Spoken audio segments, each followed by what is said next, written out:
13天太晨宫，一袭深紫色长袍的帝君正一手摩挲着一条火红的虎尾吊坠，另一只手里托着8角铜镜。铜镜里的场景令他清冷俊逸的脸上略显怒色。他收回铜镜，一个千里传音换来了司命。不知帝君传唤小仙有何吩咐？司命拱手。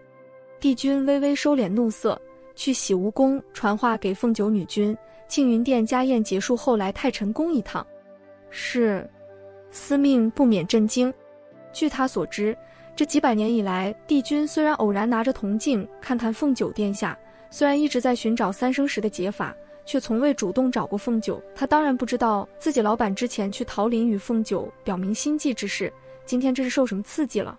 不出一个时辰，凤九便出现在了太晨宫外。他抬头看着那块写着太晨宫3个大字的牌匾，想起了自己刚来9重天扮成宫娥入太晨宫时的情景。后来发生的事一幕幕在头脑里闪过，留下的却是帝君那句：如果当初我没有把自己的名字抹去，我会喜欢你还有酒，如若你愿意的话，等我可好？可见真的深深爱上一个人，即便过程再艰辛痛苦，记忆深刻的依旧是那些美好的片段。就在凤九恍惚之际，紫衣银发的身影站在了他面前。他脸上的神情缓和起来，声音也温柔了些。既然来了，怎么不进来？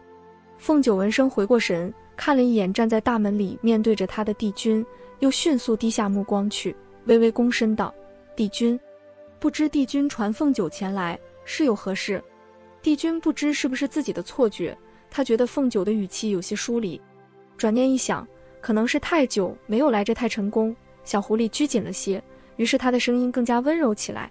眼下此处只有你我2人，只是你若一直处在门外不进来，万一经过什么人看到了想来也是不太好。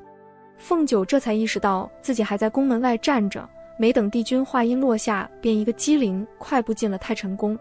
帝君看着如此呆萌的小狐狸，觉得甚是可爱。他走在前面，他就跟在后面，一前一后不过1步距离。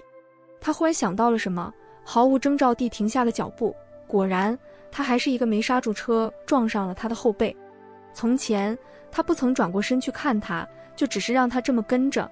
他顿了顿，慢慢转过身，低头看着那局促的小狐狸，片刻后轻轻地笑着说道：如今已是女君，竟还这么莽撞。小狐狸，既然撞了本帝君，你就得负责任。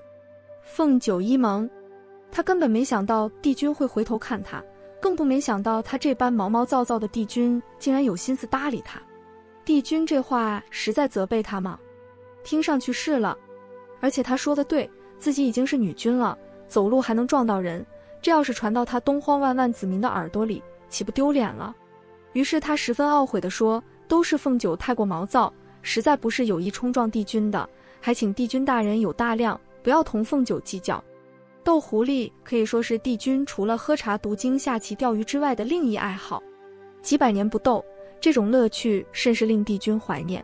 看着不知所措低头忏悔的凤九，帝君心下更觉有趣，他更加放低了声音，声音里还略带着挑逗之意说道：若是本帝君非要计较呢？凤九抬头一脸可怜状，水汪汪的大眼睛盯着帝君：帝君，你好歹也是昔日的天地共主，胸襟广阔的能装下整个天下。凤九只是轻轻一撞，帝君还是不要介怀了。你这轻轻一撞便撞进了我心里，你说你难道不该负责任吗？这是帝君想说但是没有说的话。他看了看小凤九，微微挑眉，轻叹了口气，转过身去，迈开步子继续往前走。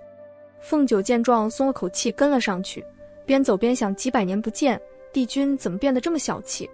还有，他分明听出了帝君语气中的轻佻，难道帝君只是想吓唬吓唬他，看看他着急的样子？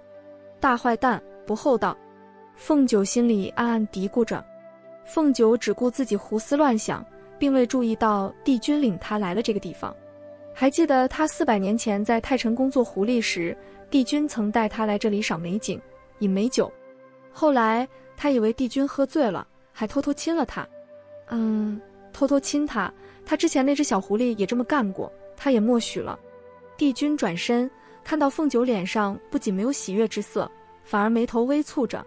他问道：此处不好看吗？凤九扯出一笑：没好看。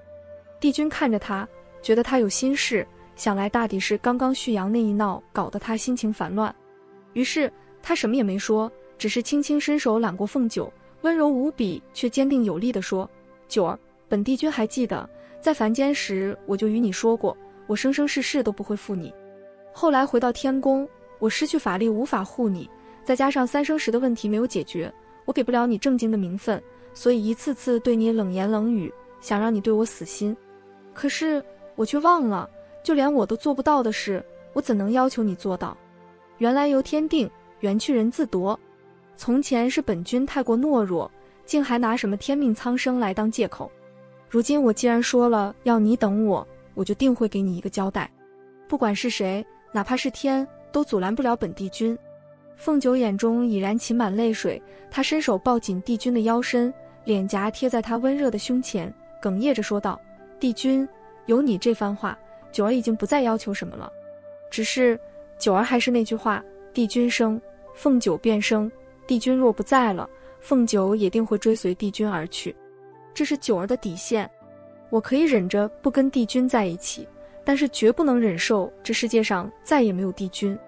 帝君一样红了眼眶，他抬手将凤九的头往自己怀里紧了紧，略微有些沙哑的轻声地说道：我说过，我们一定会在一起。你不信我？凤九，我信。诚然，这些日子凤九因为姬恒的话，心中不大痛快。这个叫嫉妒的东西就是这样的，堵在你的心口，上不来下不去。他既没有立刻跑到帝君面前激烈地质问他，也没有成功地用他的自我暗示技术疏解烦闷。他想，他与帝君的这段情虽开始于偶然，但一路走来却十分不容易。他为他痴心了700年，对于神仙来说，这虽然算不上一段很久的时间，但对于深爱着一个人却无法相伴其左右，默默期待中的每一分一秒都看不到一点未来的他来说，算是很久很久了。如今他愿意给他一个承诺，这个他从喜欢上他就开始盼望的承诺。他害怕因为他心中的一点极度不安而毁掉他们之间来之不易的关系，所以他没有问出口关于当年的事情。如今看来，有些事不那么重要了。不管帝君曾经养过多少只狐狸，不管他是第几个偷亲了他的小姑娘，他只要能是最后一个就好。洗无宫一览芳华。庆云殿家宴后，白家一众人并没有立刻离开九重天，而俱是到了白浅的一览芳华，你一言我一语地议论着今日庆云殿上魔君提亲之事。二哥，刚刚我真是捏了一把冷汗，生怕你就这么把小九给嫁出去了呢。白浅打趣地说。白衣瞪了他一眼，你这说的什么话？我平日里对小九是严苛了些，也的确是想赶紧给他寻个好归宿，可是他若心不甘情不愿，得不到幸福，教我这个做爹的又如何能放心？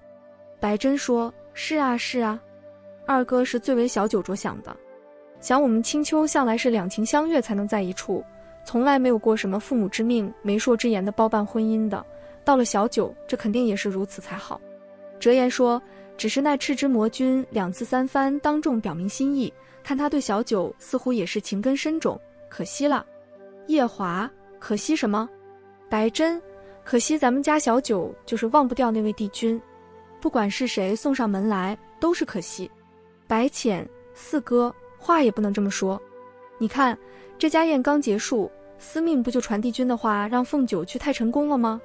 我看帝君或许是找到了解决那破石头的办法，要真是这样，咱们小九可就守得云开见月明了。夜华，浅浅，你要知道那三生石是定天下姻缘的神石，上面记载的都是天命，岂是能轻易改动的？真要是改动便是逆天，要付出什么样的代价谁都不知道。帝君真要改，恐怕也会牵连小九，如此你也愿意吗？白浅知道夜华这不是在吓唬自己，而是在给他们打预防针。他又何尝不晓得强逆天命要受到惩罚？可是惩罚到底有多重，谁也不知道，因为谁也没见过。可是事到如今，小九心里已然不可能再有第二个人。那东华帝君当年弱水一战，即便失了9成法力，也要拼死护住小九。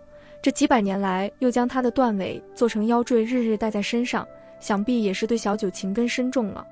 既然如此，倒不如放手与天命一搏，万一感动了上苍，求得一段可以相守的缘分，于他二人就是全世界最好最好的礼物。于是他叹了口气，如若真是凤九倾心以求的，我这个做姑姑的也只能祝福他。白珍，小五说的没错，怪就怪那帝君，当初为何一时意气抹掉了自己的名字呢？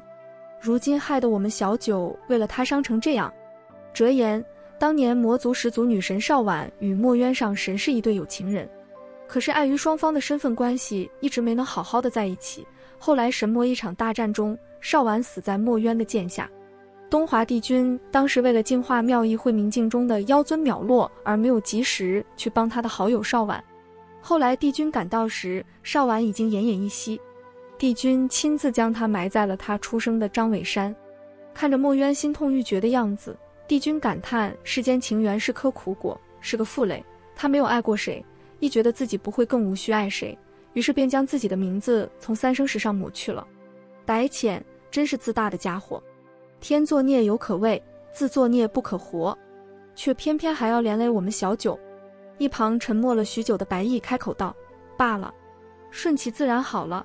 本以为他想忘掉那段缘分，这才让他去魔族跟其他青年多接触。现在看来，小九既然是我青丘女君，倘若他真放不下那个人，他就应该有能力站到他身旁，跟他一起面对，这样才是我们青丘九尾狐的后代。这番话一出口，引来了其余几人的一致赞同和支持，大家纷纷点头表示二哥总结的太到位了，这个意思。13天，太晨宫后院的湖心园庭，四处优雅静谧，两人久久相拥。400年前，他成天追在他身后，抱过他，吻过他，可是他从来都没给过他回应。之前在十里桃林，他主动吻他的唇，将他抱在怀里，他却以为是做梦。此刻两人都很清醒，清醒地将自己与对方贴紧，清醒地感受对方的身体和气息。在爱情中，肢体接触的作用是不可忽视的，它能轻而易举地让两个人迷醉痴狂。即便是昔日的天地共主，也有终于绷不住弦的时候。帝君稍稍将凤九放开些，低下头侧过脸，轻轻吻上了她微起的樱唇。这还是凤九第一次清醒着与帝君亲吻。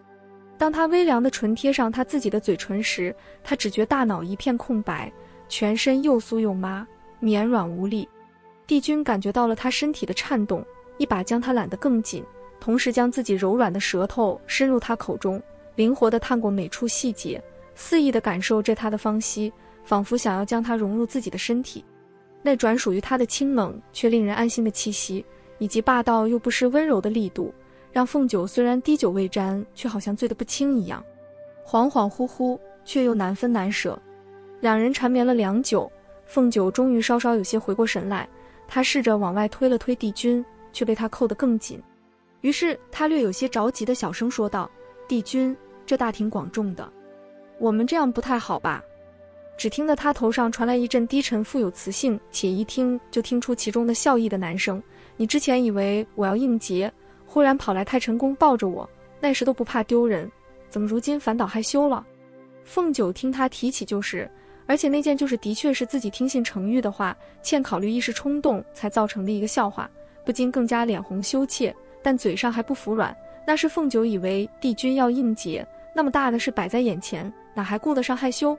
可是现在不一样，现在你看。没等凤九话说完，帝君就接上他继续说，现在是不一样，现在本帝君只不过是不会再任你抱着没有反应，这样不好吗？凤九被帝君堵得说不说出驳的话来，实际上他也不想反驳，他当然喜欢这样对他做出回应的帝君，当然希望帝君也能对自己主动些。虽然在凡间，凤九曾与司命说他只想一直跟在他身边，不求别的，那时他也的确是那么想的。可是现如今，他尝过了他的温存，等到了来自于他的有力的回应，他就再也说不出那样的话了。他抬起头与他对视，缓缓说道：帝君，凤九并不怕受到天命的惩罚，凤九最怕的是帝君受到伤害。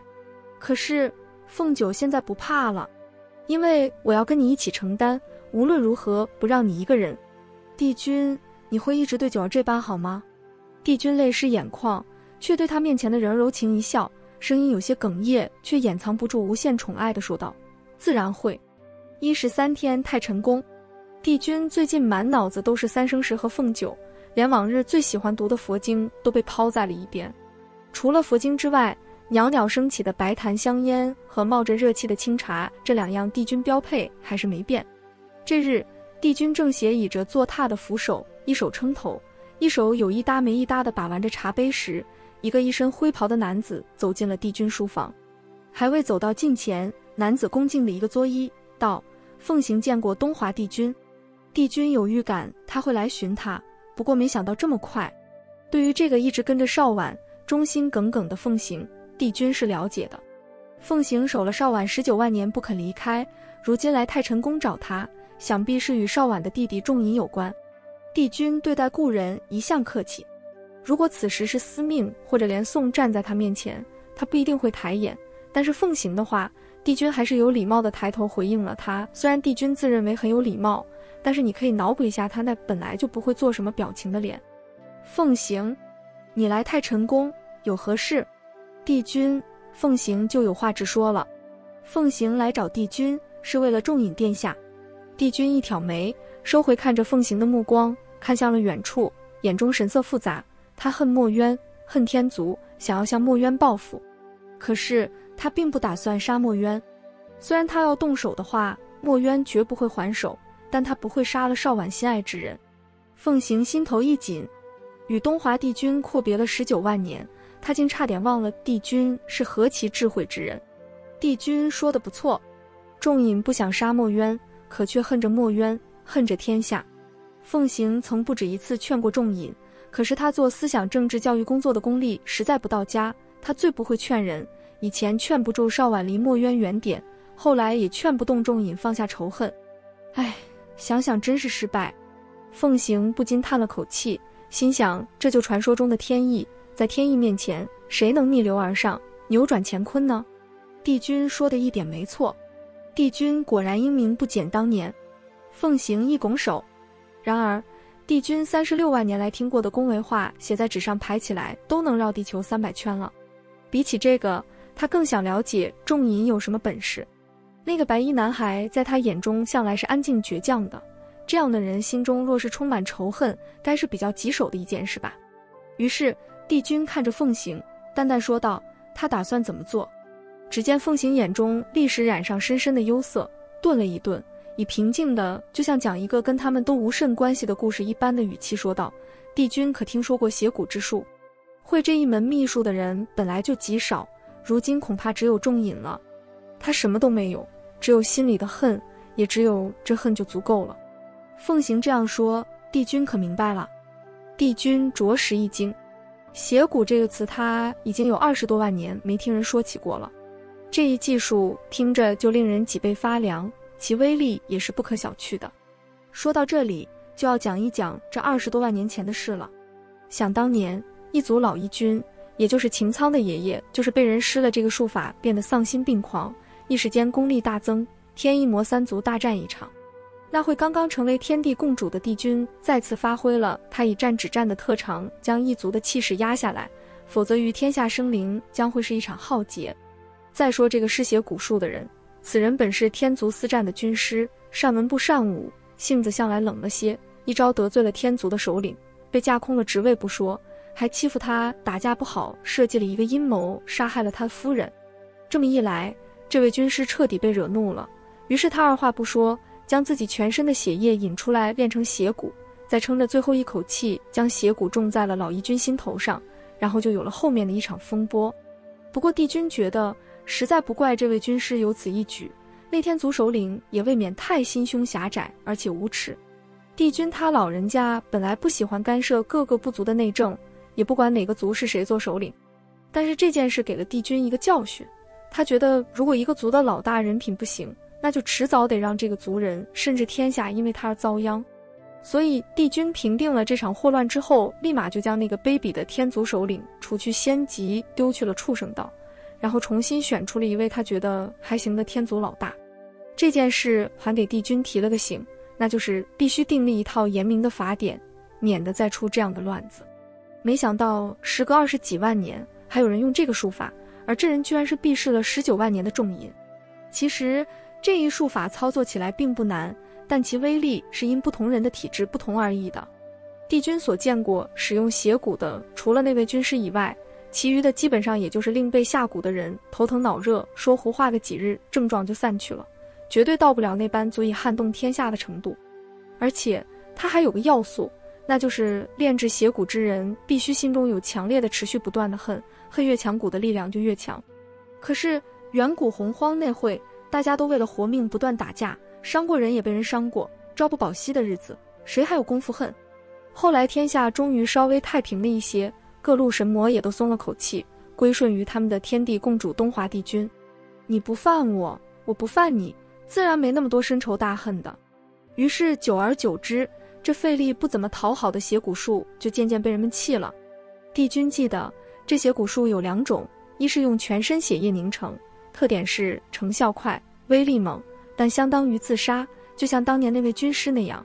还有一种是每隔749日后连续7日每天辰时，取3盏左腕脉搏之血注入蛊中，施以法力将其凝聚，其特点是成效慢，威力随积聚的时间长短而增强，对炼制之人的伤害也是慢性的，不过不至于丧命。而众隐十有8九是选择了第2种。那么问题来了，邪蛊术凝练的只是一枚邪蛊，它必须要有祭主才能发挥力量。如果炼制它的人将它种在自己身上，不仅会遭到严重的反噬，而且它的力量几乎体现不出来。那么众隐会将它落在谁的心上呢？如今虽然天下一片太平景象，但是一族擎苍的余党还有残留，魔族的7大魔君也为了争夺魔尊的位子争斗不断，这些不安定因素就像掩藏在平静水面下的暗潮。众隐既然等待了19万年，就一定有所准备吧。帝君转而又想起先前在张尾山时，他用读心术看到的凤行的想法。凤行认为复仇对众隐来说不是那么容易，不是因为他法力不够，更不是因为他受不住每49日的割腕之痛，而是因为他心中的仇恨活不了那么久。帝君不禁自问，到底是成还是败？天下是安还是乱？能够做出决定的到底是天命还是人心？凤九睁开眼睛，眼前的景致让他不明所以。他努力在记忆中搜索着关于此处的信息，但是良久无果，看来他并未来过此地。正在他两眼迷茫，一脸问号时，一旁传来个恶狠狠的声音：九九，你是不是与老子有仇啊？凤九闻声一愣，立刻转头朝声源看去，只见小燕龇牙咧嘴的一边揉着手臂，一边瞪着他抱怨。然而他说的话他根本听不懂。小燕，你说什么呢？不是你死命拉着老子往山崖下跳的吗？摔傻了？凤九脸上的疑惑之色更深一层。啊，我拉着你？什么时候啊？燕池雾看凤九并不像装傻，便伸手探了探凤九的额头，想看看他是不是发烧了，温度正常，又搭上他的脉搏，看他是不是中了什么邪，发现也没什么问题。于是他试探性地问道：你可别跟老子开玩笑啊，你知道这是哪吗？这里？你刚说我拉着你往山崖下跳，那这里便是什么山的崖下吧？小燕又看了看凤九，心中冒出一个念头，这念头令他觉得不可思议，又有些可怕。他赶紧收回目光，心下想着暂且看看情况再说。他无论如何不希望这个猜想是真的。他环视四周，声音有些沉沉地说道：这里是梵音谷。凤九闻言，茫然脸立刻变成了惊愕脸。北荒浮雨山，高耸入云的山峰没有半点险峻之感，仙雾缭绕中尽显清俊光滑。这山位于北荒的东北方位，鹤立于连绵起伏的滋贺山脉之中。这几荒的名山中，伟岸挺拔的东荒唐庭山，旖旎柔和的南荒白水山，加上北荒的浮雨山，都在青丘的管辖范围，其中就属浮雨山的风光最令人叹为观止，流连忘返。说到游山玩水，凤九可是在行的。他自幼跟着姑姑白浅，姑姑虽不曾离开青丘半步，他可是没少偷偷溜出去各处游荡，次数多了，整个青丘五荒他都逛了个遍。凤九本身对山没有什么特殊的喜好，遇到了就逛一逛而已。相比之下，他更喜欢水，他喜欢清澈碧蓝的水。然而浮雨山的俊朗清逸之姿和超凡脱俗的灵气深深吸引着凤九，他每次到北荒来看阿爹阿娘，都会去浮雨山荡一圈。看来看去，这山与别的山就是不太一样。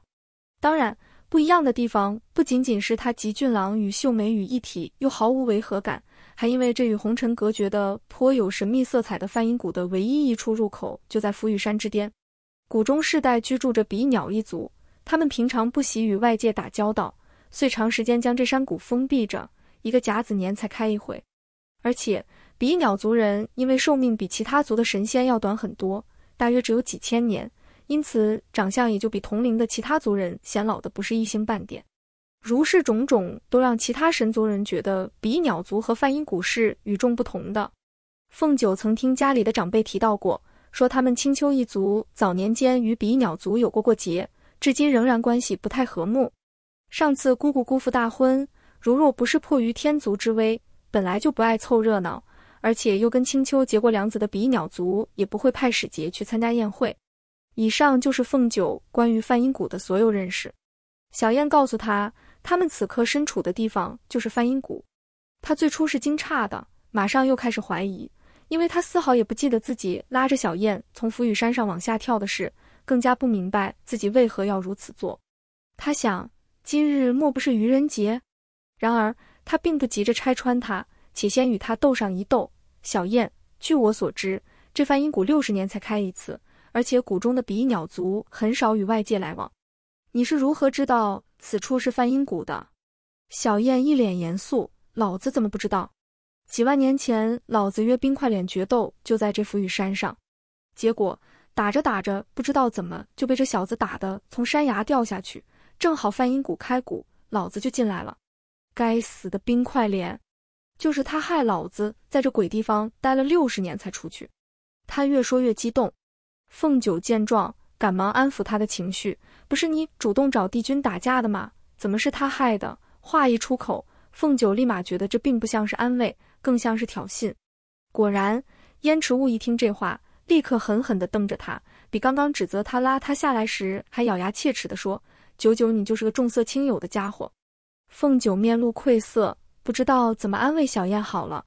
正当他低头盘算时，头顶上又传来一个熟悉却令他反感的声音。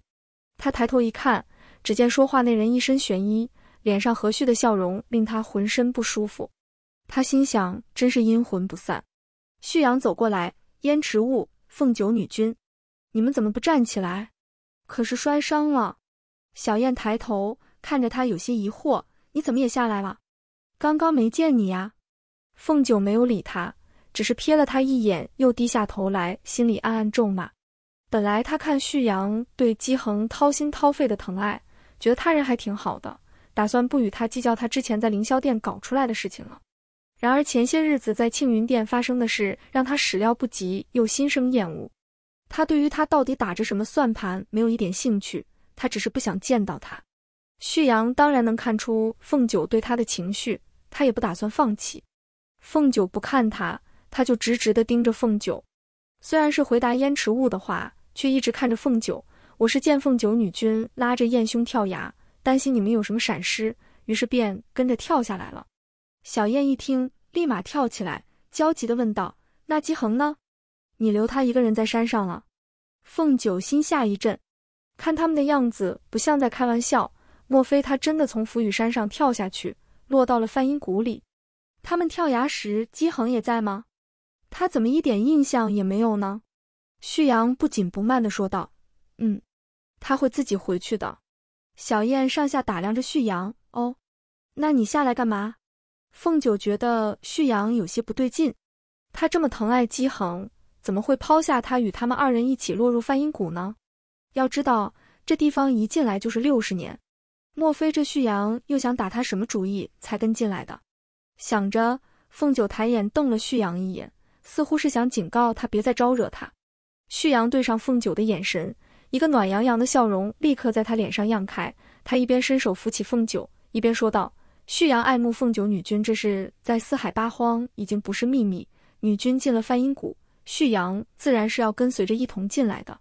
凤九终于忍不住了，她用力推开旭阳的手，面露不悦地看着他，语气十分不友善地说，凤九记得在庆云殿我就与殿下说清楚了，我对殿下一点男女之意都没有，还请魔君自重。